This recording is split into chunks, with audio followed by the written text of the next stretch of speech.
acolhimento ao paciente em iminência de morte e o papel dos profissionais frente a esse paciente, e acolhimento ao luto e trâmites burocráticos. Inicialmente, gostaríamos de agradecer a todos que contribuíram de forma direta e indireta para a realização deste evento. É de grande importância e significância para todos da equipe LACUP e PET Estratégias. Se você perdeu as capacitações anteriores, poderá ter acesso aos seus conteúdos em vídeos disponibilizados no YouTube do PET Estratégias. Para compreender um pouquinho sobre esses temas, convidamos as profissionais Juliana Maria Lopes Rocha e Marisa Rezende Pereira para relatarem suas experiências e posicionamentos sobre os temas. A Juliana possui graduação em Serviço Social pela Faculdade Santo Agostinho em 2006, é assistente social da Santa Casa de Caridade de Diamantina desde 2021, concluiu o MBA Gestão e Liderança de Equipes de Altas Performances pela UNA em 2016 e é especialista em Atendimento Integral à Família pela Universidade Veiga de Almeida 2009. A Marisa é enfermeira graduada pelo Centro Universitário do Triângulo, mestre pelo Programa de Pós-Graduação em Ensino em Saúde pela UFVJM, especialista em Saúde Mental e Atenção Psicossocial pela Universidade Estadual de Montes Claros, especialista em Gestão da Química na Atenção Primária pela Faculdade Senac Minas,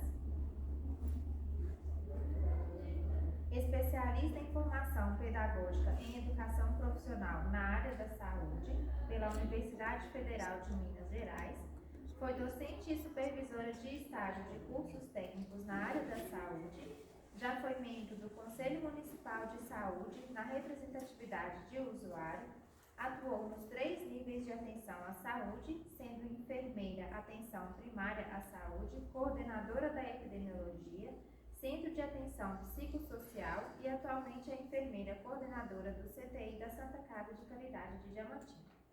A LACUP e o PET Estratégias agradecem o aceite do convite de vocês. Boa noite, gente. Boa noite. Então, como a professora apresentou, né? E a gente tem a oportunidade de trabalhar juntas, né, Ju? O perfil aqui é maioria qual curso? A enfermagem? Todos enfermagem? Hã? O que mais? O quê? Não entendi. Nutrição. Então, tudo saúde, né? Nutrição, fisioterapia e enfermagem. Bom, eu vou falar um pouquinho da minha experiência, né, como assistente social. Eu já tinha trabalhado anteriormente na Santa Casa em 2010, 11, 12. E aí, na época da pandemia, eu estava de volta e lá no CTI a gente estava com um gap de notícia na pandemia, porque não podia visitar e nem podia, e não tinha gente disponível para ficar dando notícia, né, o tempo todo. Então eu voltei para Diamantina, estava cobrindo umas férias na hemodiálise, chamei Marisa, porque as ligações estavam caindo para mim. Aí Marisa falou assim: nossa, seria muito bom você vir nos ajudar. E aí eu voltei, e não é comum ter um assistente social ainda no CTI, né? Mas é fundamental, e é claro que eu vou puxar um pouquinho de sardinha para o nosso lado, né? Da importância, né, dessa ligação do paciente com a família, né? Que a psicologia também faz de uma forma muito boa, né? Já assegura legalmente, né? Que tanto a psicologia já é lei e tem que ter em todo o CTI, né? O assistente social ainda não é obrigatório. Então, assim, quando a gente vai falar, né, o acolhimento no luto, né, Marisa vai falar da iminência de morte. Lá, estando no CTI, né, tudo pode acontecer. Então, assim, quando a gente vai falar de acolhimento no luto e trâmites burocráticos, na iminência, na hora que chega, a gente já tenta captar tanto de informação possível daquela família, daquele ente querido, né, que já está entrando lá pra gente na hora do luto, na hora do óbito, né, que você não sabe qual vai ser a reação daquele familiar, né, porque pode ser que esteja um caminho, eu estava aqui no primeiro, que a Fabiana, né, a doutora Fabiana estava falando, eu tive a oportunidade de conversar com ela, de assim, ela acompanhou uma família inteira no processo, né, paliativo, de doença. Na hora que chegou o terminal mesmo, aquela última fase do paliativo, a família não deu conta. E tudo bem a família não dar conta. A pessoa foi internada e teve esse processo, lá uma semana depois veio ao óbito, né? Então você não sabe como que vai ser a reação de uma pessoa no luto. Então, assim que eles já entram lá no CTI, a gente já tem uns questionários que a gente vai precisar depois do óbito, né? Claro que a gente tenta desmistificar muito a ida para o CTI, né? Porque antigamente todo mundo que ia para o CTI ia para morrer, uma coisa mais ou menos assim. E não, né? Hoje, né, a gente tem vários procedimentos, né? Que é uma passagem mesmo, é um período agudo que aquela pessoa está ali, não é um caso de um terminal, mas chega também casos de pacientes que já estão no processo de paliativo mesmo, mas que a família nem sabia o que era. Então a gente vai tentando inserir essa palavra, esse acolhimento, porque essa palavra, né, acolher, é muito, muito importante para todos vocês. Na hora de você acolher uma família, acolher um paciente, você tem que escutar. A escuta faz parte, muito importante essa escuta, né? Porque na época da pandemia mesmo, o que era humanização? Às vezes a família não podia estar ali do lado do ente querido, mas eu estava com o telefone, né? Às vezes estava vindo a óbito, você quer conversar, dependendo da fala que eu já tinha com a família, da conexão que você faz, fica mais fácil de você lidar com o processo, né? No Covid, é claro que tipo assim, foi, né, um choque para todo mundo, né? Era eu e a Verna, a outra médica, que dávamos notícias, eu dava mais cedo e a Verna mais tarde, e assim, é impressionante que por mais que você ligasse para o familiar para dar notícia ruim, era o momento de mais alívio para a família, né? Porque você é a conexão daquele ente amado com ela, né? Então, assim, eu conheci Marisa nessa entrada, assim, que eu tive lá, foi um pouco, né? Nada no Covid era muito estudado ou muito planejado, né? Não, tá precisando, tem que fazer, né? Então, assim, era tudo imediatista, muito imediatista mesmo. Eu tentava sempre fazer uma chamada de vídeo antes de entubar o paciente, porque a gente sabia que, né, que era uma dificuldade, às vezes, para voltar, né, sair do tubo, tudo. Então, assim, você escuta a família, você escuta o paciente, né, para dar todo o conforto, né, nesse maior momento, né, maior momento de dor que a gente pode sentir, né, de vulnerabilidade. Daí então, você quer falar dos profissionais? Porque aí o meu campo já vai pro desfecho, né? Assim, o os trâmites burocráticos. Aí vem esse acolhimento que é você como nutricionista, você como fisioterapeuta, você como enfermeiro. A Marisa tem uma fala para todos os funcionários dela, todos os técnicos. Quem é você? Se apresente para o paciente antes, né, de chegar, antes de conversar. Eu sou fulana, eu sou Juliana, estou aqui, sou assistente social, vou conversar com você. Às vezes, aí vem pedidos, né?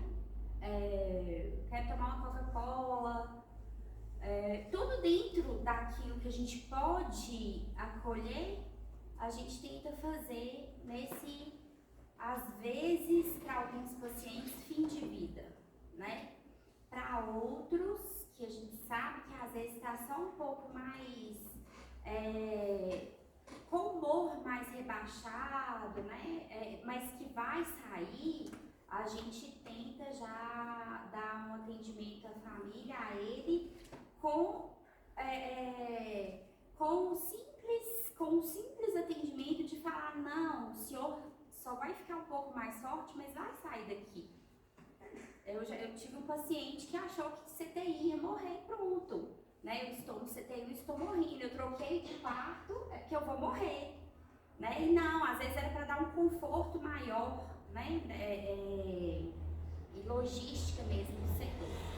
Então, ter muito esse cuidado com a escuta, com esse acolhimento, tanto do paciente quanto da família. É muito importante, se for mesmo um paciente que estiver no processo, se já foi, né, se vai ser paliativado, se não vai paliativar ou não, ele ser comunicado, né, o que é que ele quer fazer nesse tempo que ele tem, né, qual que é o desejo dele, da gente já ir fazendo o que é possível, né, e dando mais qualidade de vida mesmo, nesse sentido, né. E os trâmites burocráticos, eu até coloquei assim, porque a gente está inserido, Diamantina é ainda uma das regiões ricas na nossa macro, né? A macro que a gente atende, que é do Jequitinhonha, a gente está localizado numa área de muita fome, de muita pobreza. Então eu estou acolhendo quem, né? Por que eu preciso fazer essa pergunta até antropológica, geográfica mesmo? Porque os benefícios vão de acordo com o que a gente vai precisar. Para você hoje fazer um funeral é caro.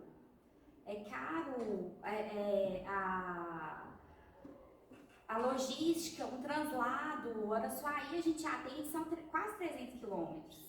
Né? Imagina um translado com tudo e uma família carente. Né? Como que é isso? O auxílio, aí a gente tem o auxílio funeral, que é um benefício, não é um direito, né? O benefício, ele é eventual, tem direito com, assim, se você for cadastrado no CAD único, que é o cadastro do Bolsa Família, aos programas, né? Junto com programas sociais. Com CRAS, por exemplo, né? São famílias que são acompanhadas pelos CRAS, pelas secretarias de assistência social.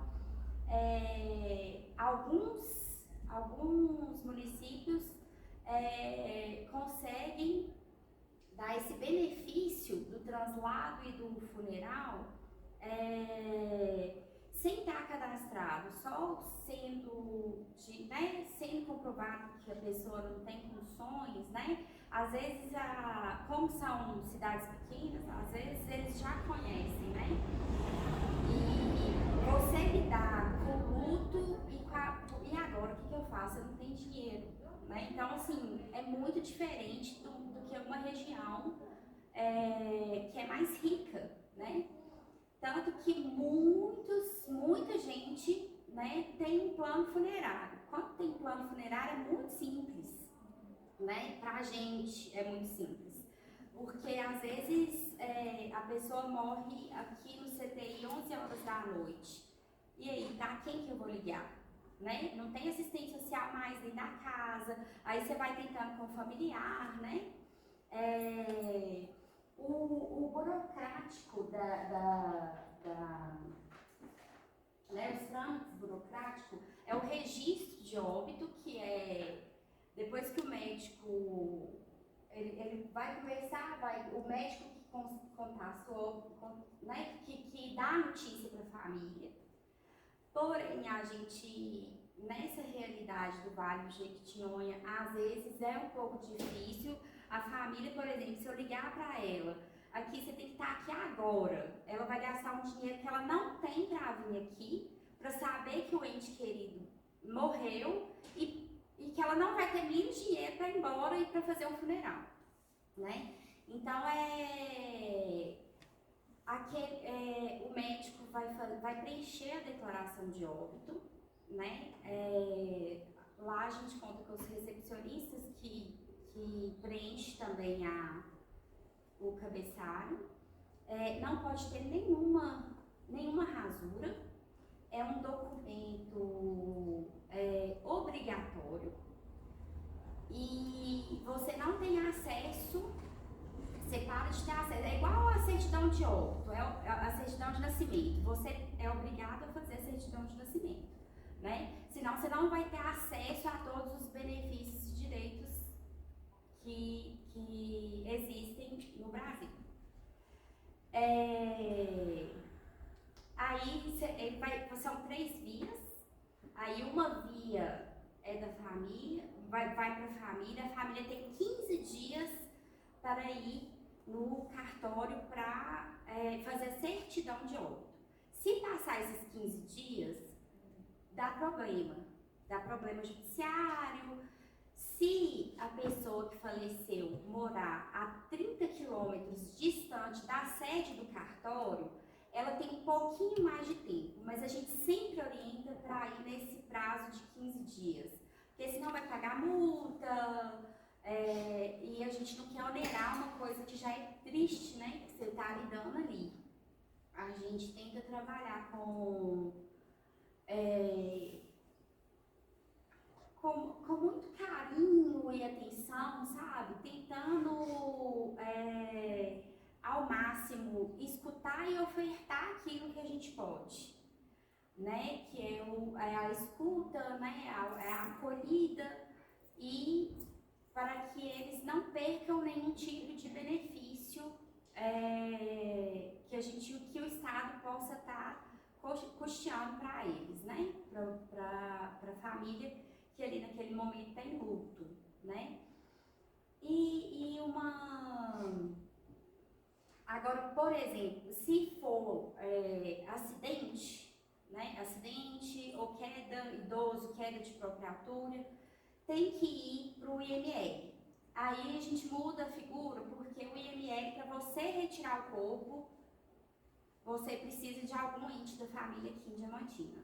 Então, quando não vai para o IML, é só na Santa Casa, a gente consegue, com a autorização do familiar, deixar que só a funerária busque o corpo para o translado, né? Isso facilita demais a vida, gente, das pessoas, porque é muito caro, né? É muito caro.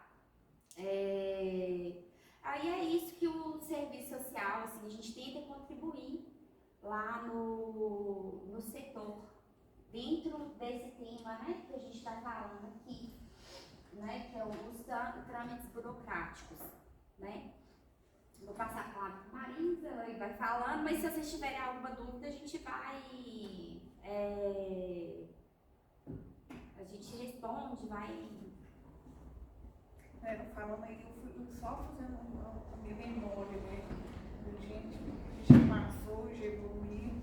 Esses trâmites burocráticos estavam muito ligados à enfermagem, né, enfermeira.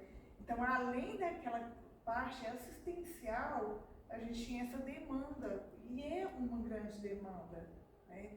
Então, eu falo que a gente é um serviço muito diferenciado aqui no nosso serviço, né, que não é puxando sardinha que a loja falou, mas de humanização.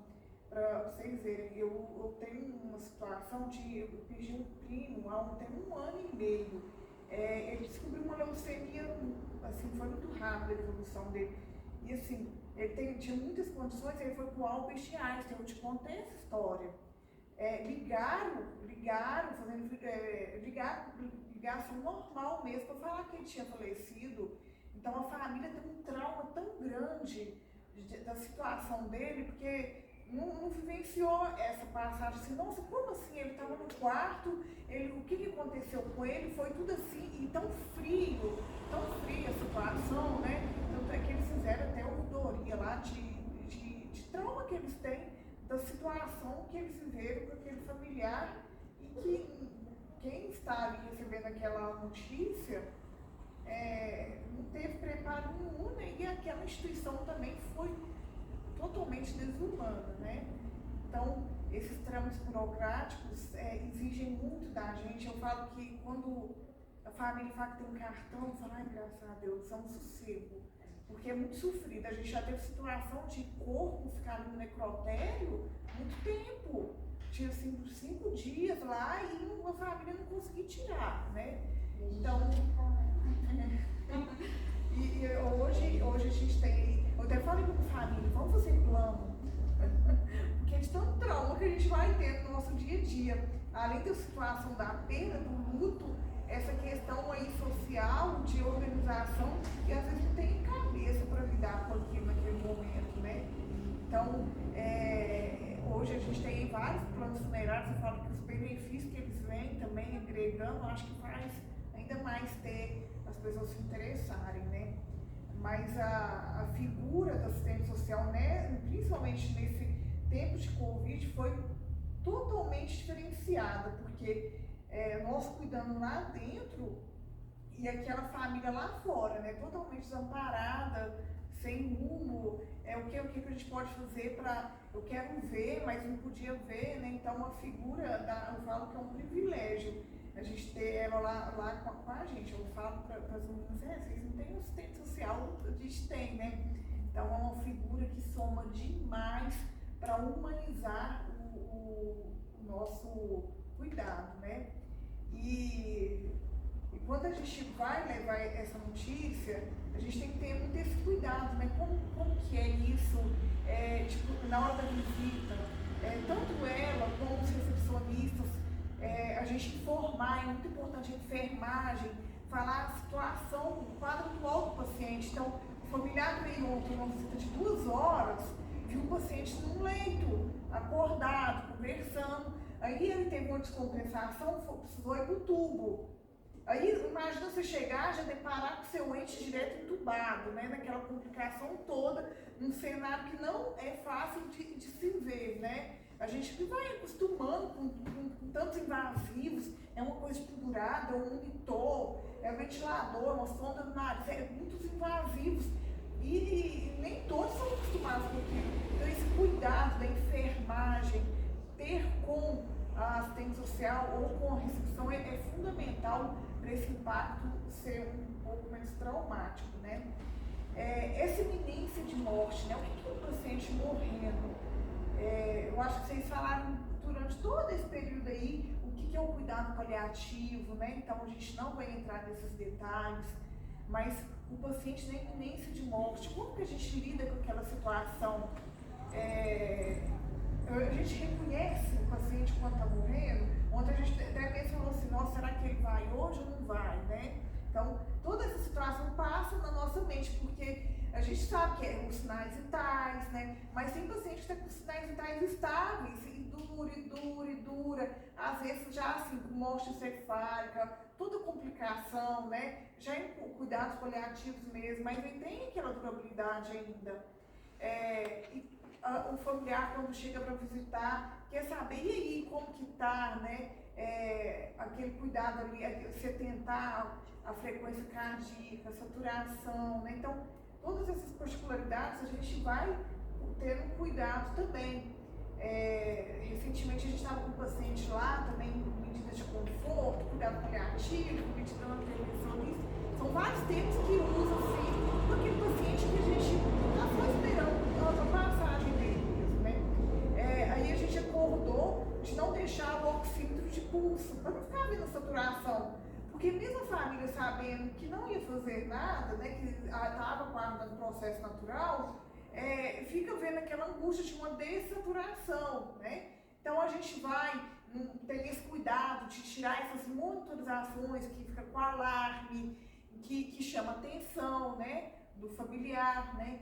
Então, na iminência da morte, o cuidado com a dor é um dos principais cuidados que a gente tem que ter. Não é porque está sofrendo que a gente não tem um cuidado com manter a questão da analgesia, né? Porque mesmo não estamos fazendo procedimentos, qualquer invasão, tipo uma sonda nasotélica já é um desconforto, né? Então a gente tem um cuidado com a dor, o cuidado de manter a alimentação, né? Que a alimentação é um cuidado assim, que a gente permanece até o último momento. A gente tem um cuidado de não permanecer com as drogas, né? As drogas ativas, tipo aumentar a pressão, essas coisas de controle mesmo que vocês já falaram em todo esse momento aí que vocês já tiveram, né? E quando fez o convite para mim falar, né, dessa temática, eu falo, a primeira coisa que eu falo, nossa, é muito difícil a gente tirar a minha personalidade do processo de morte, né? Então, eu não consigo tirar a minha personalidade, quem que é a Marisa nesse contexto de morte, né? Como que eu encaro a morte, a minha reação, a minha emoção. É muito difícil ser desligado daquilo. Então, você pode ser pessoa, mais coração gelado que for, mas você não consegue ter as suas crenças, né? O lidar com essa temática, né? Cada família tem um jeito ali de lidar com a morte. Recentemente eu perdi um tio que ele caiu do telhado e foi morte assim, na hora. E ele era atleta, aí a família toda todo mundo sofreu, porque toda morte traumática é muito sofrida. Todas as traumáticas, né? Então, é diferente de uma morte que a gente sabe que é o processo natural da vida, né? Então, essas traumáticas são as que mais nos abalam. Eu, particularmente, me abalo muito com jovens. Falou que é jovens, me abala demais. Ainda mais mãe, né? A mãe é aquela que mais fere meu coração, sabe? Aquela mãe à beira do leito, vendo um filho jovem com uma situação traumática, né? Então isso me toca muito. Aí quando a gente chegou no velório, aí eu peguei e falei assim, nossa, que morte boa, né? Eu acho que essas vivências que a gente vai tendo, a gente já vai pensando, nossa, como que eu gostaria de morrer? Eu falo, nossa, eu queria morrer assim, não morrer. De não ver aquelas situações que a gente vê lá dentro, né? Então, você tirar da sua personalidade isso, eu acho que é impossível, eu pelo menos acho, né? Então, essas vivências que a gente vê de sofrer, de longa permanência, tudo isso é sofrido com o paciente, é sofrido com a família, num contexto geral, né? E a crença, né? Eu tenho muita fé, né? Então, eu costumo levar um pouquinho dessa fé também para os pacientes. A gente sabe que lá a gente tem as ministras da Eucaristia, a gente tem toda a abertura para qualquer tipo de crença que for, né? Se for uma demanda da família, a gente também, se não trouxer, a gente oferta também. Vocês querem trazer alguém para orar? Vocês têm alguma crença, né? Então a gente tem toda essa liberdade de trabalhar com a questão da fé lá dentro da terapia também. Mas assim, com muito cuidado. Esses dias eu lembrei da Dona Elza. Dona Elza, a gente levando ela levando ela para o bloco cirúrgico. E eu perguntei para ela, o que eu tinha perguntado? Falei para ela, a senhora quer que o padre venha dar uma pensão na senhora? E eu sabia que o padre estava na instituição. É porque eu falei assim, por que eu estou morrendo? Eu fiquei tão sem graça, nossa, não podia ter falado assim, né? Mas é uma paciente que estava muito grave, tanto é que ela faleceu, né? E então, essas oportunidades de às vezes a família fica receosa de pedir, né? Passa uma água bem, ferramenta no corpo, sabe? Óleo, levar uma imagem, um tercinho, tudo isso é cuidado de humanização, né? Então, nós, enfermagem, que estamos na assistência direta, a gente tem esse cuidado, né? Isso também é assistencial, promover, né, esse cuidado aí de crença, de ofertar a esperança, né, para o paciente. Então, é até um diagnóstico de enfermagem, prescrição de enfermagem, promoção da esperança, tem essa prescrição na enfermagem. Né? Né, é isso, gente. Vamos lá, tragam aí pra gente alguma observação, o que vocês acham assim, no contexto de morte. É difícil a gente falar, o paciente tem aquela apresentação característica de ele vai morrer? Sim, a gente costuma ter uma percepção, sim, não de uma respiração agônica, mas a próprio aspecto do paciente, de entrega, quando o paciente se entrega, a gente vê que logo está indo sim. A gente percebe também quando está ligado também à questão de esperar alguém. Isso existe sim. Né? Então, eu falo que é outras emoções que se envolvem aí no cuidado. Não é só um cuidado de assistência direta, de banho, de administração de medicamentos, de alimentação, de ventilação, não. É uma assistência assim, que engloba muito as emoções, a humanização, o respeito, né? Então, gente. Eu acho que um pouco no que vocês dois falaram, porque eu tenho um conhecido que já perdeu um parente há muitos anos atrás e ele estava no Rio de Janeiro. Ele precisava de vir para cá para poder ter todo esse trâmite. E aí esse conhecido e toda a família dele tem toda essa visão de que é importante ter plano integrado, porque se isso acontece, como que faz para poder trazer, que é muito complicado e tudo mais. E a minha família já tem um preconceito enorme com plano funerário, porque acha que plano funerário é para quando a pessoa você tá doido, eu vou pagar meu próprio caixão? Eu sei se as irmãs da vida inteira, vocês têm que cuidar do caixão quando eu morrer, fica brincando assim, sabe? Mas é uma brincadeira que, quando a gente começa a pensar nessas coisas, a brincadeira é uma coisa mais séria. E aí a minha pergunta é o seguinte, beleza, depois que o paciente morreu, não tem muito o que se fazer pensando nessa questão de plano funerário, de atenção ou não, dessa questão desses trâmites.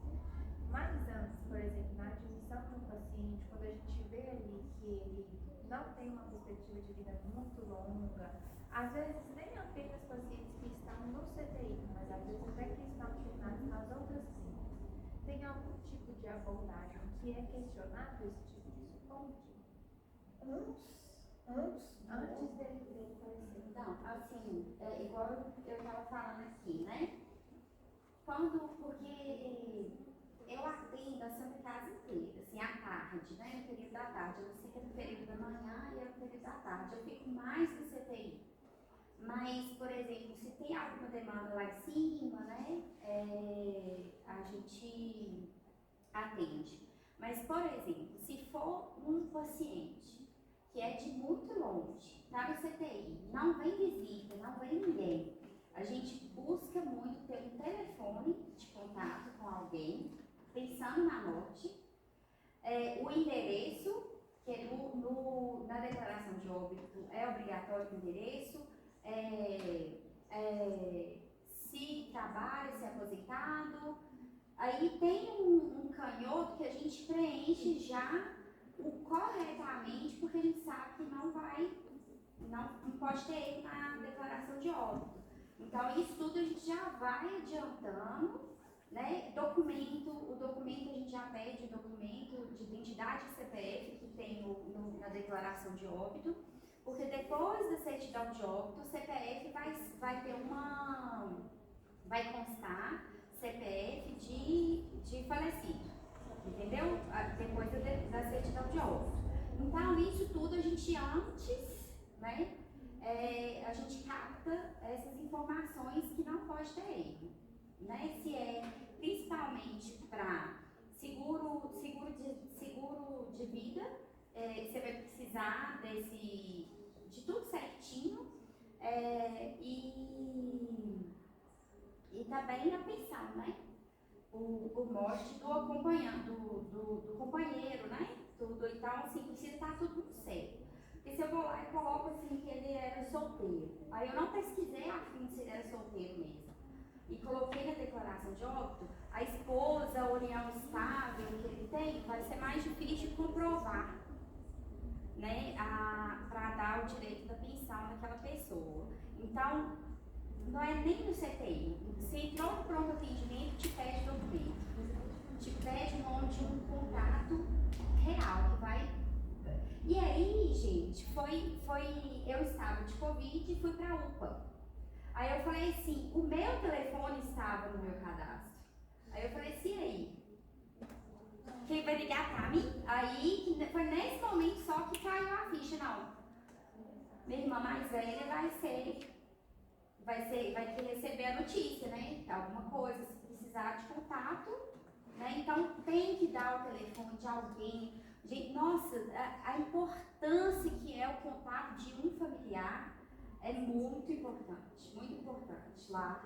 Principalmente, assim, né? A gente não tem um necrotério com câmara resfriada, essas coisas. Então, assim, a gente precisa o quanto antes, né, tanto para a família, até mesmo porque dependendo do tempo que o paciente ficou lá doente, a gente sabe que já vai gerando odores, essas coisas, né? Então, quanto antes a gente conseguir liberar, né? Mas a gente já pega esses telefones. Mas essas situações de pacientes que a gente já prevê essa dificuldade. Mas a gente não trabalha anteriormente a isso. Mas a gente pensa. Na hora de nuclear, tipo assim, na hora de todo o cadastro de paciente lá, teria que ter o cartão a identidade correta da pessoa e o CPF. A gente conseguir.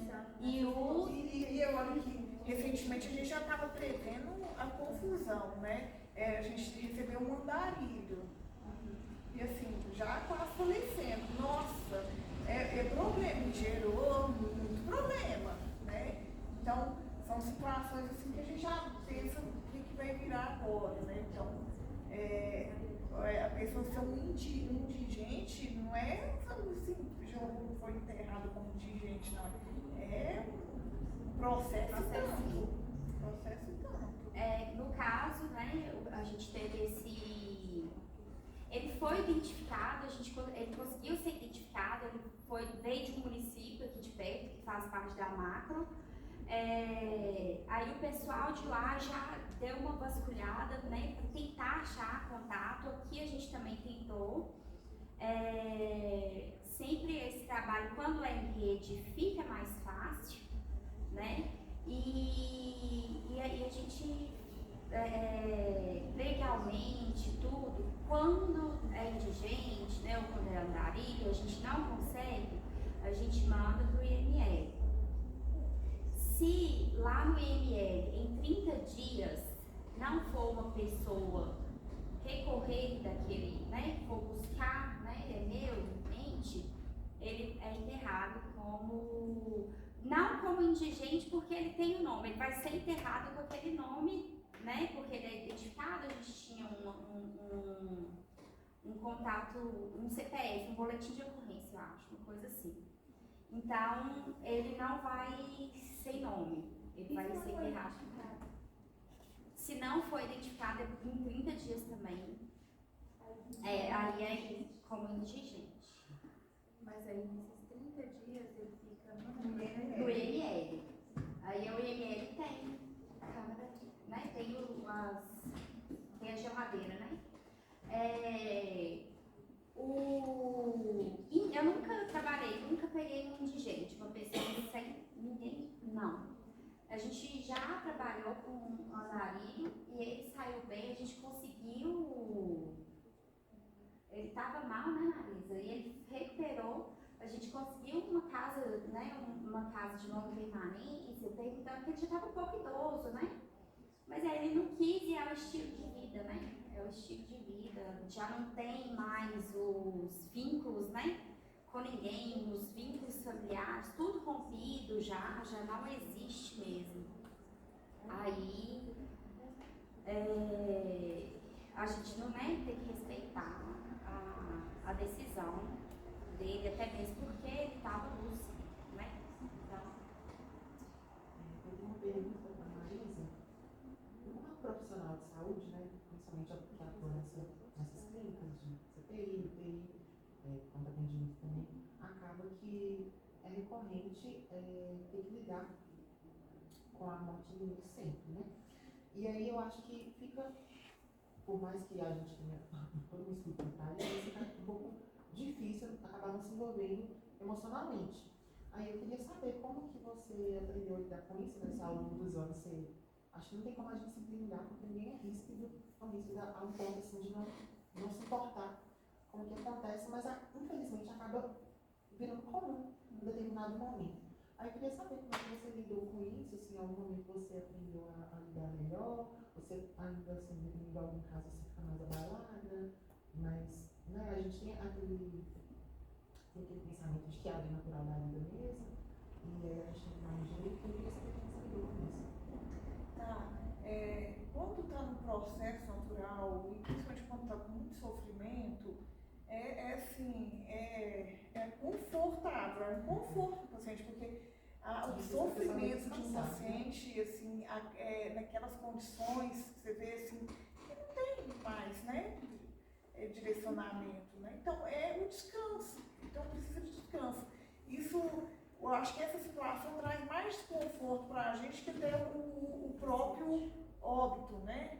Que acontece no dia a dia nas diversas situações. Um paciente que está sofrendo muito, ele nos incomoda muito, porque a gente vê a total dependência, o que vai acontecendo, a perda de massa, o risco de ter lesão de pressão, né? Então, muitos complicadores, né, nesse processo. Teve uma vez que um senhor assim, pegou na minha mão e falou assim: nossa, minha filha, eu não sabia que para morrer era tão difícil. Então, por isso que eu falo, vamos morrer, vamos morrer. Então, tem essa questão aí do sofrer, de nos abalar. Recentemente, a gente reuniu, né, eu faço uma reunião com a equipe, a gente mudou um pouquinho o nosso perfil de pacientes, que hoje em dia a gente está fazendo cirurgia cardíaca. Então, são pacientes que anteriormente ficam com a gente, por exemplo, infartou, fez um cateterismo, e não adianta uma angioplastia, não. É um paciente que tem que fazer uma cirurgia cardíaca. Então, assim, na maioria, a grande parte deles passaram com a gente anteriormente por causa do infarto, a angioplastia, e programou de fazer a cirurgia cardíaca. Então, eles passaram recentemente com a gente, e assim, tava igual a gente, conversando, tranquilo, né? É um grande vínculo. E ele retorna para a gente num pós-operatório de cirurgia cardíaca, que é uma grande cirurgia, e acaba falecendo, né? Então é aquela coisa, ele foi no bloco cirúrgico, ele me deu tchau, e daqui 8 horas ele voltou e faleceu, o moço também voltou. Isso nos abala muito mesmo. Conversar mesmo, né? E a gente aceitar pela condição clínica do paciente, né? Ele foi, mas sabendo que tinha muitas comorbidades, né? De ser uma grande cirurgia, é uma tentativa dele continuar a viver. Mas não podia nem ter feito, mas era uma tentativa de continuar a viver, porque às vezes, se deixar quieto, continua, mas ninguém sabe essa resposta, né? Então, a gente tem várias experiências. Teve um lá que estava aguardando a cirurgia e não pôde fazer a cirurgia por outra questão, que estava complicada, e ele acabou falecendo lá com a gente antes da cirurgia. Então, esse conforto de saber que era uma tentativa de continuar a viver, que nos conforta um pouquinho, né? Mas a gente sofre também dessas situações que eu falei de mães, né, de filhos, tudo isso nos abala mesmo. A gente chora junto, a gente chora na hora do abraço, de um conforto, né? Então isso não é feio, não é errado, né? Então a gente se emociona também, a gente fala sobre isso. Então essa ligação, assim, mas nada que possa até me prejudicar, não continuar trabalhando, né? Quando gera aquele bloqueio. Mas a gente acaba tendo essa vivência aí de grandes emoções, né? Nossa, quantas vezes eu já chorei e vou chorar ainda muito mais, né? Eu acho que nunca dá pra Acho que faz acostumar, parte, né? Hã? Eu acho que nunca dá pra... por exemplo, quando eu for profissional da área, eu não me vejo acostumando com a morte. Apesar de aprender a lidar, a acolher o paciente, a respeitar os meus sentimentos e os dele, eu acho que lidar com a morte nunca vai ser coisa Esse tipo automática. de situação não tem como você não se envolver emocionalmente. Mas não é que você costuma, você vê como que é a vida. Às vezes você vai pedir até a morte, sabe? Oh, Deus leva, abençoa, sabe? Porque é tão sofrido, você quer o conforto do seu paciente, e às vezes o conforto é isso, partida. Tem vários quadros paliativos mesmo, às vezes o mais conforto mesmo, igual a gente fala, a pessoa descansou, né? O mais conforto é óbvio, mas igual em casa, um acidente fatal, ou igual você falou de um jovem, de uma mãe, esses casos assim, eu acho que é mais difícil. A gente emociona, né? A gente se emociona. Porque somos seres humanos, tem um coração aqui, né? Eu creio que todos aí têm essa emoção. Mas assim, a gente aprende a lidar, né, com a emoção e com o nosso cuidado da assistência, né? Teve uma acadêmica que falou assim, nossa, eu quero ver alguém morrendo. Né? Então, isso para nós é rotina, né? O processo da morte. Mas assim, ela impactou muito com aquele processo. O meu primeiro paciente que eu vi no processo, assim, tá morrendo, que a gente vê lá a frequência, tudo caindo, tudo zerando, também foi impactante, né? Mas isso aí é a questão das nossas rotinas mesmo, né? Então, às vezes você fala isso, mas daqui a pouquinho você vai estar trabalhando e ver que isso está na sua profissão, né? Então, o processo do nascer ao falecer, né? Na enfermagem não tem jeito de fugir disso. A gente recebe do nascer até o último momento da vida, é nós que vamos estar lá preparando o paciente. E esse cuidado de preparar o paciente, a gente tem que ter muito cuidado também, para a gente dar uma apresentação menos traumática para o familiar, né? Então, a gente que prepara o corpo, mesmo o funerário, tem todo cuidado aí do vestimento e tal, mas a gente que prepara tamponamento, posicionamento, então é a enfermagem que dá esse cuidado. E em questão de, tipo assim, chegar na família e dar a notícia, como a gente deve agir, como comportar, sabe, para dar aquele conforto? A gente faz uma retrospectiva, né? O que você sabe do seu familiar, né? Então, no nosso dia a dia, a maioria, assim, grande parte, já chegou ali com uma informação prévia, né? A não ser que acabou de chegar na terapia intensiva e tem um contexto ali atual. Mas hoje mesmo, eu que tive que dar uma notícia do falecimento de um paciente, mas a família falou, não posso ir, não tem condição de ir. Então, o que você sabe da fulana? Você viu ele ontem? Como é que ele estava? Aí ele me falou, estava assim, voltou assim. Eu falei, pois é. Então o médico te falou que o coração não estava bom, o coração estava muito fraco, né? Então aconteceu isso, o coração não aguentou, teve uma parada, a gente tentou reanimar, mas infelizmente veio a óbito. Então a gente faz uma retrospectiva do que a família sabe, ou se não do quadro de saúde atual, né? Pra gente não chegar já imediatamente, a gente não chega, já faleceu, né? A gente tem o cuidado de fazer essa retrospectiva para ele se enxergar no contexto ali, o que levou ao óbito. Então, os rins estavam parando, né, sensível, já estava com medicamento para pressão, não estava adiantando, né? Então, a Ju é até boa, faz muito isso, porque ela que dá as notícias pelo telefone, às vezes acaba dando essa continuidade assim, da piora, né? Então já até chamar alguém, né? É porque assim, você cria uma conexão com a família, né? Principalmente às vezes assim, você se sente mais preparado do que o próprio médico que está lá, porque o médico é cada dia um. Você não, você está acompanhando aquela família. Então, assim, de você já estar acompanhando a família, só pelo seu olhar a família já vai saber. Piorou, melhorou. E assim, usa uma linguagem mais coloquial, né, do dia a dia. A gente tem muito esse cuidado. Você viu? Hoje ele não está mais na máquina de ventilar, né? Não adianta eu falar que está no ventilador, está ventilando pressão de suporte, estamos no ventilatório. A gente tem que falar coisas mais popular, né? Não está mais usando a máquina para ventilar, ou se está ventilando assim, o aparelho, a hora que ele não dá conta, o aparelho entra, né? Que é a pressão de suporte, que é quase estubando o paciente, tirando da ventilação, né? Ou se não, é bem popular mesmo. Então, ela já adianta a traqueostomia, né? Passou 10 dias, a gente vê que não está tendo sucesso de tirar o tubo, aí já começa a falar, né? Então, o paciente, depois desse período, se não der conta, para não machucar a traqueia, né? Porque senão fica difícil de falar, depois respirar, aí faz aquele buraquinho aqui no pescoço. Então a gente vai ter esse cuidado aí na percepção mesmo de como que vai ser esse paciente.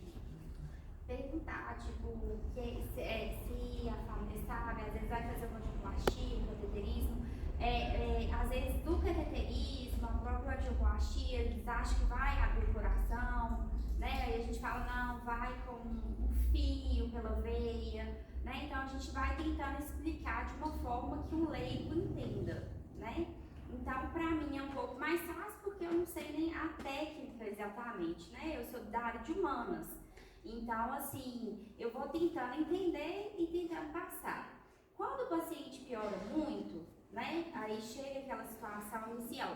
Você não quer vinho, né? A família não quer vinho, tem alguém que quer, né? É um momento que tá muito delicado. Sabe a máquina tá 100%. Se precisar de mais alguma coisa, não tem como a técnica, como a medicina dar mais suporte para ele. Antibiótico, não tem Não mais existe. antibiótico. Então a gente vai dando as notícias, né, reais, né? Todo da situação real. medicamento também com pressão, ele já tem todos disponíveis, não tem mais, o corpo não está reagindo mais. Nessa situação, nesse processo aí da iminência de morte, a gente dá a liberdade da visita estendida. E da família para ficar, né, Larissa? Já teve pessoas que ficaram,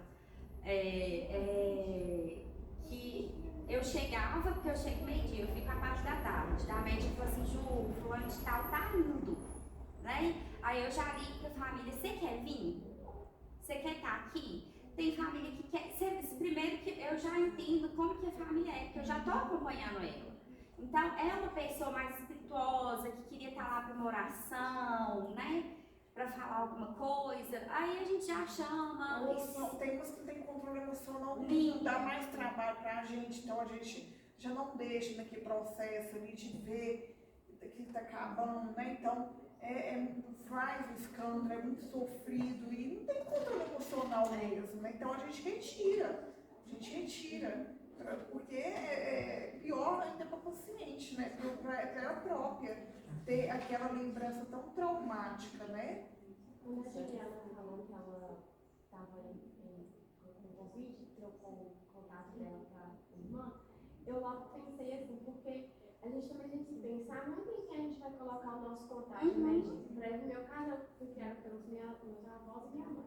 Eu nunca colocaria o contato da minha avó, porque ela é uma pessoa sem controle emocional nenhum. Ela não ia saber nem repassar a notícia e nem tomar nenhuma decisão. Então, eu acho muito importante a gente saber quem colocar. A notícia vai ser difícil para qualquer pessoa, né?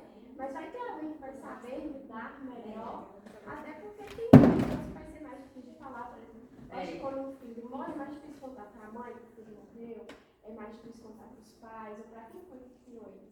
Então a gente tem que ter discernimento de qual contato com Não, às vezes você está falando com um paciente assim, ele não entende nada. Você fala A mais B, é AB, sabe assim, não, está entendendo C, né? Então assim, mesmo não sendo de conhecimento, não é cognitivo mesmo, mas de captar as mensagens, né? Então a gente tem essa carência cultural de entender as coisas. E dentro também, dentro do luto, né, existe a negação. Então, assim, tem um luto antecipado, que é uma pessoa que já está morrendo ali, que já sabe, todo mundo já sabe que está morrendo, está em processo. Aí uma família outro dia perguntou se não tinha, tipo, uma medicina mais evoluída, né, uma medicina mais... E ali, né, no caso dele, não tinha nada de recurso a mais para... Não, a situação, paciente entubado, todo Nossa, entubado, diários. E ele vai comer? O que é? Pergunta assim. Ele tá aceitando comer? Assim, pela boca. Ou você tá conversando, tá falando. Aí você vai. Você fala, você tá sedado, entubado, não sei o quê. Mas ele falou alguma coisa? E minha cidade as coisas são bem diferentes. Eu moro pra lá em Gerações ainda. As coisas são bem Como chama a sua cidade? Já teve várias pessoas. Aí fez todo dia, parece. Aí é muito difícil você conseguir falar com eles de forma Pra entender. pra entender. Tem que ser com cuidado, e aí eles são muito apavorados. Às vezes a pessoa tá aqui e não tá nem no estado crítico, mas acha que lá que a pessoa tá morrendo. Ou às vezes ela tá morrendo, já tá em estado, né? Não vai aguentar mesmo. E a família não sabe entender esse processo.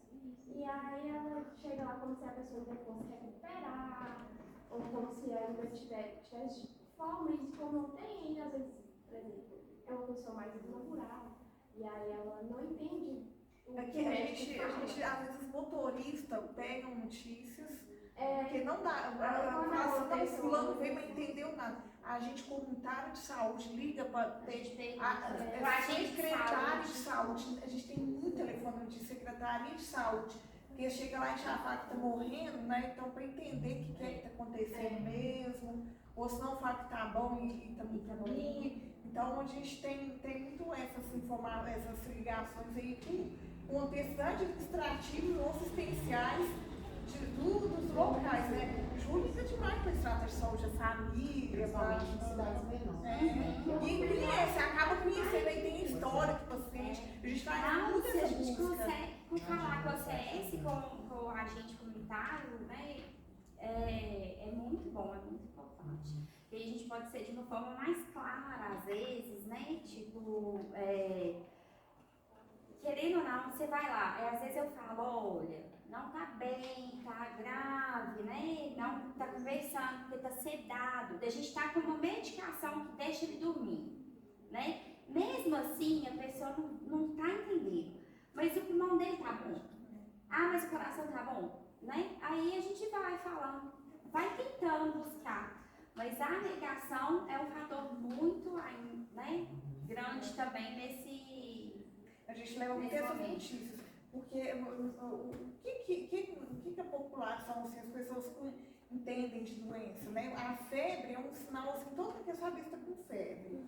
Então a gente usa a febre como parâmetro, se tá alimentando, eles querem saber como que está comendo, está fazendo xixi, né? Então está comendo, alimenta pela sonda, ou se não pela boca, o xixi está saindo um pouco, sai pela aquela mangueirinha ali, sabe? Então a gente vai usando esses termos assim. Então o que eles querem saber, a qualquer nível, assim, principalmente o menos esclarecido, se está comendo, se está alimentando, se está fazendo xixi, se tem febre, então...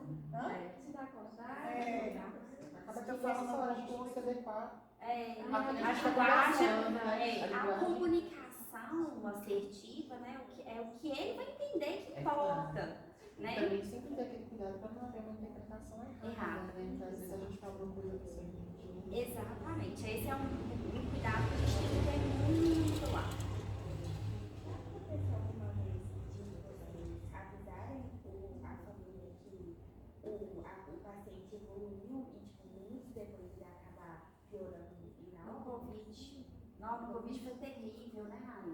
Porque o Covid era assim, eu ligava, com uma notícia boa, tá bom, não sei o quê. Eu chegava lá meio-dia. Então, assim, no máximo meio-dia e meio, né? Assim, estourando, meio-dia e meio, eu conversando. Na hora que vem, for dar a notícia, que era 7 horas da noite, tá totalmente diferente o quadro. É uma evolução Muito rápida. Mas tem muita questão também da melhora antes da Da morte. Porque o Covid, a gente tinha muito a intubação precoce, né? Quando a gente via que o paciente tinha risco de falir, a gente tinha a rotina de intubar precocemente, né? Que era um pulmão muito inflamado, ele não dava conta. Então, antes de levar essa falência respiratória, então a gente já intubava o paciente. Então ela falou meio-dia que ainda estava respirando, mas tinha que fazer a máscara e tal. Aí, 7 horas da noite já estava tudo. Então, Antes, assim, quando dava tempo, né, eu entrava e fazia uma chamada de vídeo antes, né, com a família. Da intubação, mas assim, a gente teve muito caso de sucesso também, né, Marisa? Muito caso de sucesso no Covid, né? Então, tipo assim, calma, né? É um tratamento, não é uma sentença de morte a intubação. Porque para algumas pessoas era uma No sentença. Covid, a ideia de que era que você ia ser intubada, ela ia morrer. Principalmente com aquelas pacientes que eu falo, pessoas eu tive o primeiro paciente no mês de março de 2020 até o último. Eu falo que o que a gente viu por aí, gente, nossa, a gente foi muito bem aqui, muito bem. A gente não tinha aquele pavor de leito, sabe? A gente teve muitos pacientes com sucesso. Nossa, gente, imagina que lá no norte, acho que foi no norte do Brasil, Manaus. Nossa, gente, imagina. Então, assim, a gente teve os casos aí que perdemos, mas muito vinculado com alguma comorbidade, né? Diabetes, né? Acaba que a instituição também, por ser, né, fazer parte da macro-região, acaba tendo uma estrutura melhor, né? Porque essas cidades são menores, às vezes não tem um hospital tão bom, embora a equipe seja... Gente, essa universidade aqui, é uma potência. Que cidade no Brasil, que universidade está numa cidade com 50 mil habitantes e com uma potência de macro-região com alta complexidade? É a única do Brasil.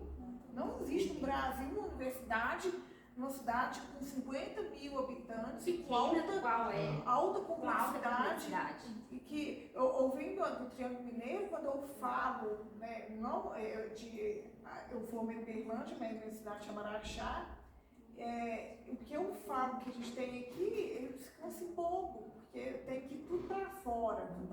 Não, aqui, meu coração e meu cérebro, você vai estar em boas mãos. A minha cidade agora está começando a evoluir, uma pessoa de Tamarandinga. E aí, na época do Covid, principalmente, costumava vir muito para casa, complicada, a pessoa tinha que ser intubada e eu não tinha o que fazer, né? E aí, era triste ver, porque era realmente falta de estrutura, né? Justamente por ser uma cidade menor, não tinha tantos recursos, embora, igual eu falei, né, a equipe dava fazer o que podia. E aí, a gente ficou feliz também de ver a evolução desses lugares e poder atender mais demandas e coisas que às vezes nem são tão complexas, mas nem resolve assim no local. É um privilégio. É um privilégio mesmo. A universidade aqui, cada dia mais com expansão, né? A minha dúvida é, tipo assim, em relação aos cuidados paliativos. Se assim que inicia, né, no paciente, vai ser instaurada ali essa parte dos cuidados paliativos, se a gente fala muito de comunicação, se é a família comunicada, ou se isso é o profissional que vai identificar, assim, a hora certa de comunicar, porque acho que falou muito da questão do óbito, né, do momento do óbito, da questão de comunicação, mas eu falo quando o cuidado paliativo vai ter um tempo maior, né, porque nunca se sabe, pode ser que seja um mês, pode ser que seja um mês, pode ser que seja semana, mas pode ser que chegue até ano, né. A gente tem os dois lados, né? O lado da família querer acelerar e o de não querer aceitar, né? A gente teve situação de chegar e falar assim, desliga tudo, né? A gente sabe que no Brasil não existe isso, né? tipo, de querer mesmo que parar, né, com assistência total. Mas eu falo assim, desde o momento que se inicia os cuidados paliativos, então a família é comunicada. A família faz parte do processo, né?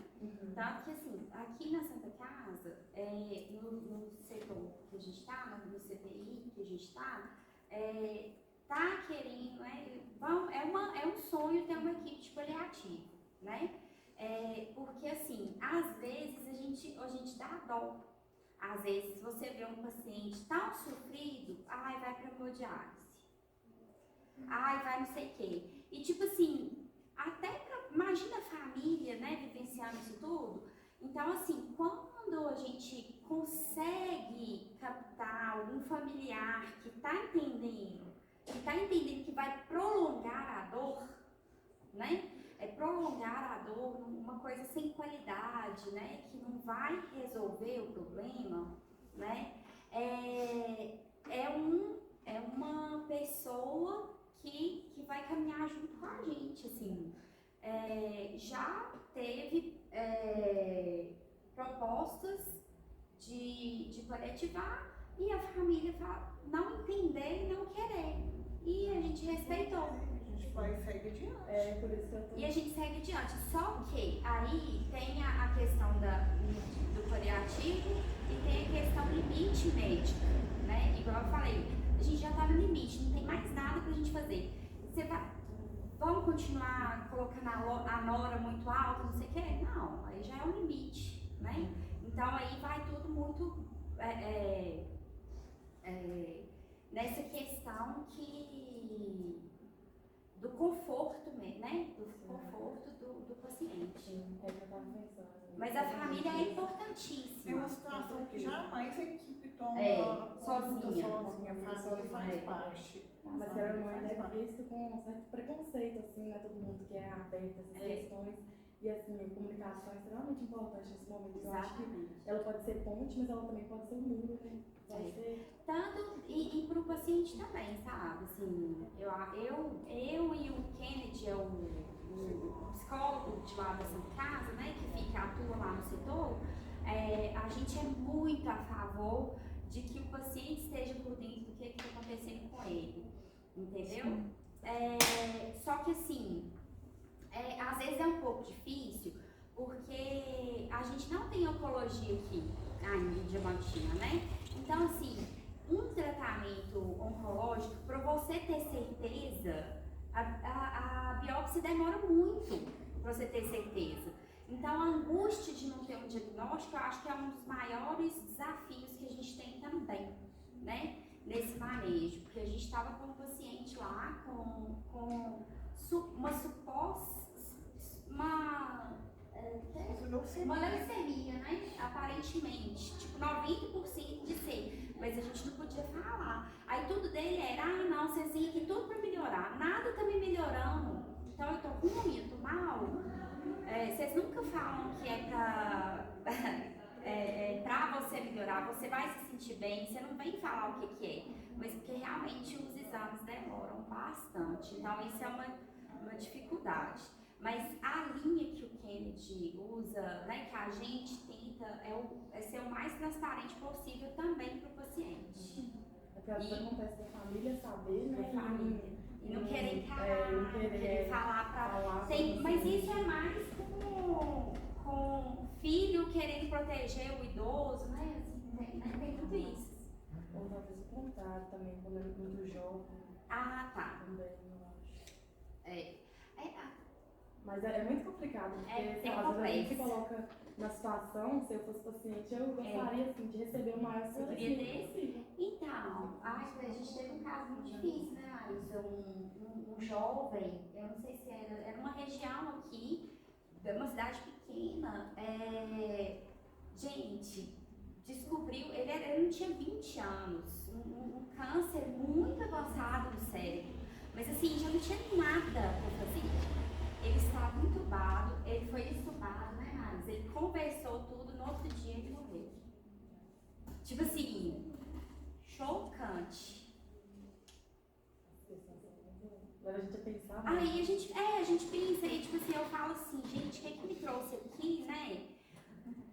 Aí, mas na mesma hora que a mãe foi pro leito, ela tinha uma pessoa ali, eu tava com ela, porque não foi tipo de um dia pro outro, ele deve ter ficado uns 4 dias com a gente. Foi pouco tempo. Foi pouco tempo, gente. O de descobrir, eu acho que não deu tempo nem de falar com ele, né? Não deu tempo de falar com ele. É genética, né? Que Sim. a mãe, não sei quem que acredita, né? E aí, Mesmo motivo. o irmão. Aí ela voltou um dia lá no CTI, ela voltou no CTI, me chamou para agradecer, né? Para falar que estava fazendo os exames com o irmão, tudo. Aí eu conheci o irmão dele.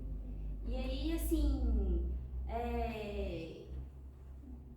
eu acho que tudo também tem uma questão de dom, né? Você gosta de uma coisa, eu gosto de outra. Então ali junta todo mundo que junta os profissionais, né? Da pergunta que você fez para Marisa, né? De como lidar, né? Distanciar. Às vezes não é distanciar, às vezes é aproximar e junto com a própria equipe, às vezes a gente tem o horário da Copa. Eu ia falar da Copa. Tem o horário da Copa, do cafezinho, que tipo assim, a gente É um desabafo. um desabafo. De tipo assim, nossa, você viu fulano, hein? Lá é revolta, é fofoca, então, é um momento ali de que a falar. gente- E às vezes eu fico brincando com eles que coisas a gente tem que esquecer, é um momento de relaxar, mas não adianta, o assunto volta. A instituição não oferece apoio psicológico para os profissionais? Não. Mas também, se a gente percebe essa dificuldade, a gente faz algo para trabalhar em cima da questão, né? Uma escuta, né? Mas não tem como fazer uma psicoterapia, isso é impossível. Mas uma escuta a gente faz. E se houver a necessidade de encaminhar, né? Então a gente procura a rede. E assim, uma coisa, gente, cada um tem que ser corresponsável por sua saúde, né? Eu sei, a gente balança muitas pessoas por isso. Eu não posso ficar sofrendo, esperando o outro fazer por mim. Eu tenho que ser corresponsável pela minha saúde, né? Então, você está procurando, o que você está procurando quando a gente vê que não está bem, né? Então, para ele... São várias as áreas, né? Que você pode atuar dentro da enfermagem, né? Você pode ir pro posto, assim, não sei. Tipo assim, você tem uma facilidade maior de lidar com a dor, né? Ou aí você vai para um lugar lá, um hospital, né? Um João 23, uma portaria lá de trauma, pensa, né? Então tem aquela pessoa que é para aquilo. Eu acredito muito nisso, sabe? Então assim. Cada um no seu mesmo, assim, o dom mesmo. Eu penso assim, quem trabalha em IML, gente, não tem uma coisa mais pra mim que é impactante, né? Mas eu acho que também é Ser diferente. parte... Que já acabou. Hã? Não, que já acabou. Às vezes ali. Mas mesmo assim, não posso desligar, não. Mas eu acho que é diferente também. A gente imagina uma coisa quando a gente tá no local, acho que é diferente. A gente sempre tem essa visão de ver uma situação por fora e depois estar vivenciando aquilo que é totalmente diferente do que a gente vivencia. Muda até a nossa opinião. Uma só experiência que nos dá a oportunidade de saber como é ou não, né? Então, não adianta a gente ficar na imaginação, é só a experiência. Eu, quando eu fazia faculdade, eu jamais pensava que eu gostava disso e acabava caindo naquilo, sabe? Então, essas experiências da vida, né? A entrega que você tem para aquilo, né? Para a situação. Então, vai muito do querer da pessoa. Ela pode estar no melhor lugar possível, mas se ela não tem aquela entrega, né? Se ela não quiser, nada vai estar bom. Nada vai estar bom. Quem não tem muita facilidade com ligar com a Deus? Trabalhando bem, tipo assim, até de. Não entendi como isso. Quem não tem facilidade de ligar com Deus, quando você trabalha nisso, você acaba aprendendo a lidar mesmo não tendo essa dificuldade? Ambiente hospitalar não tem como você fugir. Em qualquer setor você vai lidar com a dor, né? a dor nos seus diversos níveis de intensidade. A gente acaba sabendo sim, né? Porque a gente vai ofertar assistência para a dor. Então, mas tudo que te bloqueia, que te limita, aí você tem que procurar se entender também dentro daquela profissão. A gente não pode ter uma profissão que nos limita, que nos bloqueia, né? Porque a gente está ali para cuidar do outro. E se a gente não está achando que está bem para cuidar do outro, como é que vai ser essa relação, né? Então esse equilíbrio ele tem que existir. Será que esse medo meu, esse terror que eu tenho da dor, da morte, ele é maior ou menor do que a minha profissão, né? Minha assistência, né? Não estou falando que tudo fica normal, que tudo se normaliza, que a gente acostuma, não. Mas a gente procurou uma profissão sabendo disso, né? Eu falo para os meus alunos, quando dava aula, primeiro dia de aula, xixi, cocô e catarro. Tem nojo? Não procure essa profissão. Tem que ser realista. E realista na hora que você está na formação. A gente vai fazer pelo outro o que ele não pode fazer naquele momento. Então a gente vai alimentar, a gente vai respirar pelo paciente, a gente vai andar por ele, que é movimentar uma mudança de decúbito, a gente vai eliminar por ele, né? Então é uma sonda, é uma fralda, é uma troca de fralda, é uma evacuação. Eu estou preparada para isso? Eu falo que a nossa profissão ela tem que ser impactante naquele momento, porque depois você chega, aí já é um processo, por isso que a gente vê aí tanta dificuldade, a hora que chega para estágio, a hora que chega para trabalhar, né? A gente tem que ser realista na profissão que a gente tem. Eu falo, a enfermagem tem que ter um chamado. Ninguém procura uma profissão que é tão intensa igual a enfermagem se não tiver um chamado, né? Por que eu procurei a enfermagem? Enfermagem que agora começou a melhorar um pouquinho o salário, mas eu trabalho muito, não é fácil, é intenso, diversas complexidades. Não tem uma profissão dentro do hospital que trabalha mais que enfermagem e não ganha bem. E aí, eu estou procurando? Por que eu estou procurando? Eu tenho que ter um chamado aí para a história. Ela virou para mim, ela ainda está no ensino médio, e aí ela está naquele dilema, o que ela vai fazer? Aí eu fui para ela já, olha assim, você olha as áreas, né? Você prefere humanas, exatas, natureza, e vai procurando por aí. Aí ela falou assim, então eu penso fazer igual minha irmã que fez farmácia, se grava de saúde, mas eu não sei. Aí ela pensa muito no futuro, no financeiro. Tem que pensar mesmo. Aí ela virou pra mim e você pensou no financeiro quando você escolheu enfermagem, foi a última coisa que eu pensei. Eu pensei, gente, eu pensei muito, porque na minha época, 15 anos atrás, eu já estava nessa luta de piso. E era para ganhar R$8.000, que é o que está até hoje. Eu pensei, sim, eu queria enfermar, mas estava pensando na sobrevivência. Então, mas você chegou pensando, eu falei, olha, eu fui porque é o que eu quero. Porque se não fosse, porque, tipo, se eu tivesse em dúvida, eu não iria justamente por conta da remuneração lá na frente. Mas assim, tem um chamadinho, não tem jeito. Tem por quê? Eu me encantei com tal situação, né? Eu mesmo, foi porque eu fui cuidar do meu avô no hospital e eu ficava deslumbrada com a assistência, né, da enfermagem. Nossa, eu quero ser enfermeira. Foi um chamado que eu tive, mas não é uma profissão que você escolhe assim, do nada não, né? Você tem que ter alguma coisa que te toca. É igual assistente social. Eu falei, gente, por que eu era um que pouco a pessoa alienada. quer ser assistente social? Ela só vai tratar do problema do outro. Ou não é? Assim. Não, a gente caça solução, né? Então, mas hoje é um problema. Então, são profissões assim que a gente tem que nos perguntar, e durante a nossa formação, nos perguntar o tempo todo, porque senão vai ser um profissional desmotivado. Frustrado, né? E profissionais desmotivados não também. E a gente vê isso. A gente vê vários. Nossa, tem muito. Assim, Débora, ela mora lá na universidade, virou febre lá fazer técnico de enfermagem.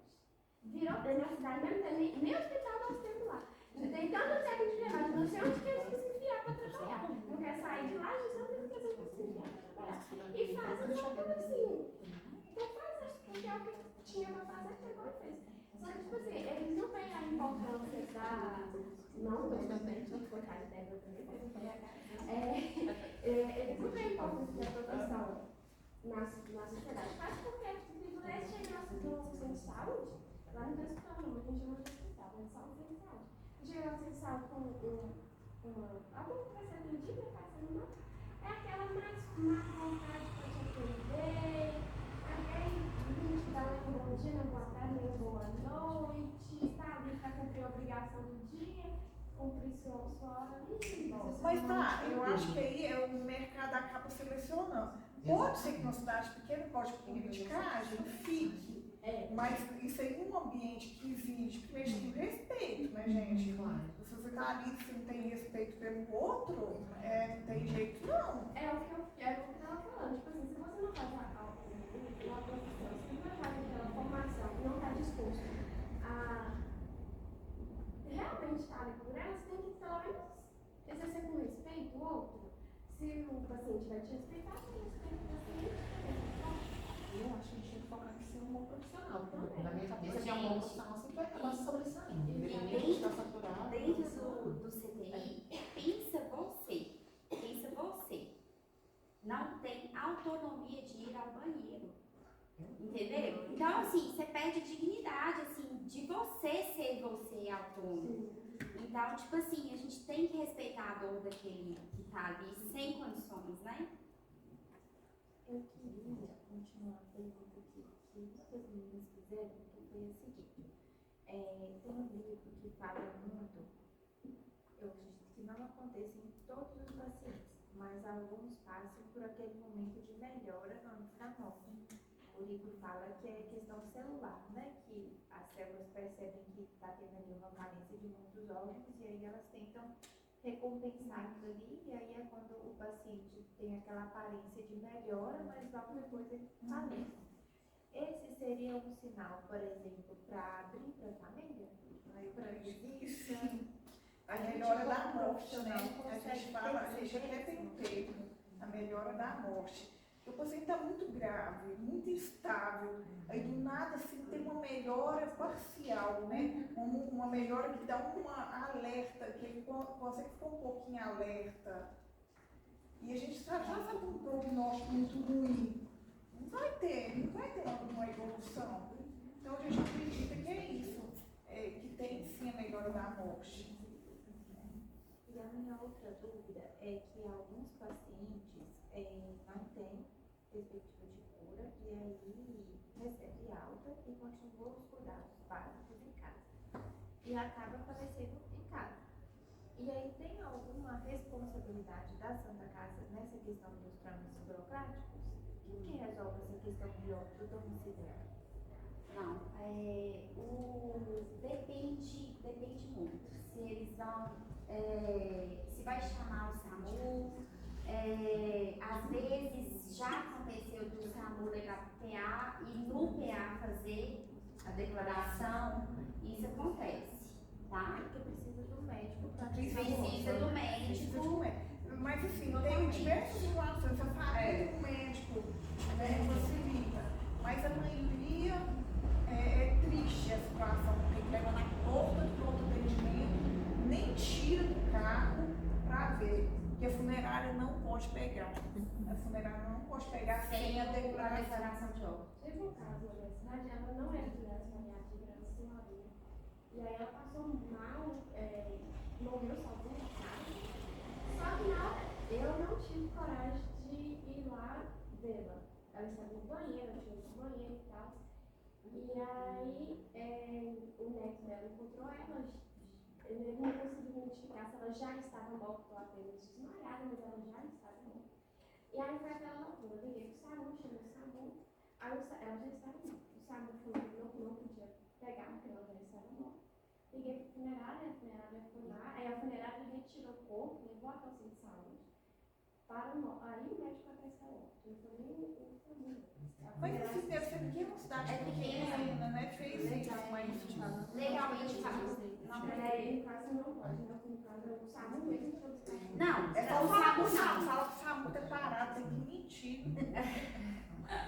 Porque se falar que já tem Já tá ordem. em obra, eles pegam mesmo. É porque, na verdade, eu nem falei que tapioca não, porque eu não sabia que era tapioca ou não, né? Não tive coração pra ir pra lá. Travei. E aí eu só falei que tinha uma senhora que estava desmaiada e que a gente precisava de um suporte. E comecei a eles nem perguntam todas aquelas perguntas. Porque possivelmente o SAMU sairia daqui. E aí eu sentar. Não tem na base do SAMU. E aí eles tentaram fazer a reanimação, acho que mesmo os caras não falaram que eles tentaram fazer a reanimação. E mesmo assim não consegui,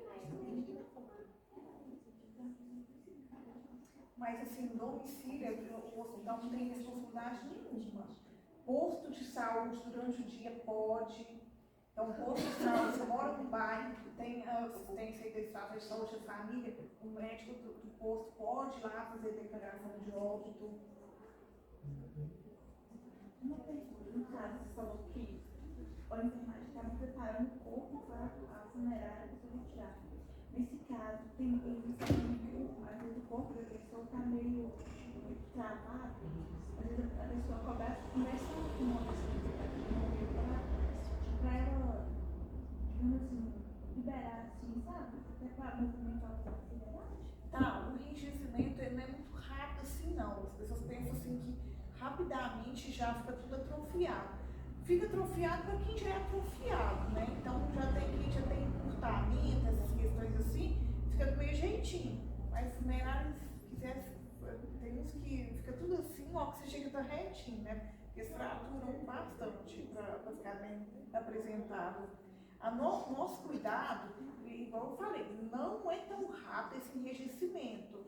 Mas para preservar, pelo menos evitar esse trauma de ficar quebrando, né, osso. Então a gente tem o cuidado de manter os membros inferiores unidos, então a gente põe um enfaixamento lá no calcanhar e a gente faz essa posição, né, que todo mundo fala que é a posição da morte mesmo, e põe um enfaixamento aqui nas mãos, entrelaça assim os dedos também e faz o tamponamento, tudo que é orifício, né, então a gente faz tamponamento nasal, na vaginal, anal, então todos os invasivos a gente retira, todos, a gente não manda com nenhum invasivo.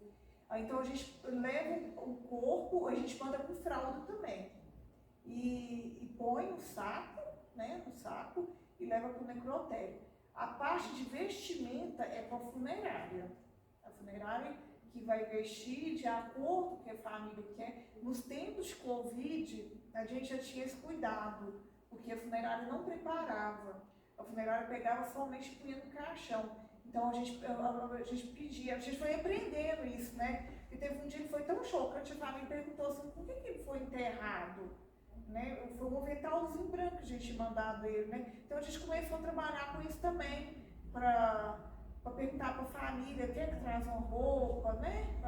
Porque eu não tinha preparo nenhum no tempo de Covid, né? Do jeito que saía, já ia pro caixão. Não tinha velório, não tinha nada. Lacrado. Só uma pessoa para identificar, né?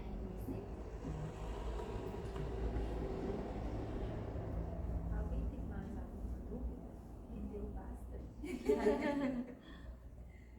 Alguém tem mais alguma dúvida? Não? A gente agradece aí novamente a participação de todos vocês. Eu acho que de todos os nossos encontros, esse foi o que mais teve dúvida, mais teve questionamento. Eu não sei se foi pelo modelo, quem acompanhou aí desde o início percebeu isso. Eu não sei se foi por essa proximidade, ou se foi pelo tema, ou se foi pelos profissionais, mas de coração mesmo, agradeço muito a vocês. Gente, nós finalizamos aqui então essa grande etapa. Eu acredito que a maioria de vocês tenham vindo pela primeira vez hoje, né? Não está lembrando do nome, é uma pena, mas a gente teve aí mais 6 encontros, todos eles foram gravados com o apoio das meninas, então vocês conseguem acompanhar pelo Instagram e pelo YouTube do PET Estratégias. É um tema que, é que nem as meninas falaram, né? É um sonho nosso em Diamantina ter uma equipe paliativa, é uma coisa assim que cada dia que passa está tendo mais portaria, está tendo mais defesa, porque a gente está vendo a importância e o efeito positivo desses profissionais dessas áreas nas instituições de saúde junto com todas as outras. Então, eu espero que vocês tenham gostado. Eu agradeço aí a participação de todo mundo, o pessoal do PED que colaborou aí, todos os patrocinadores, o pessoal da gravação, vocês também que contribuíram com a gente nesse momento. E é isso.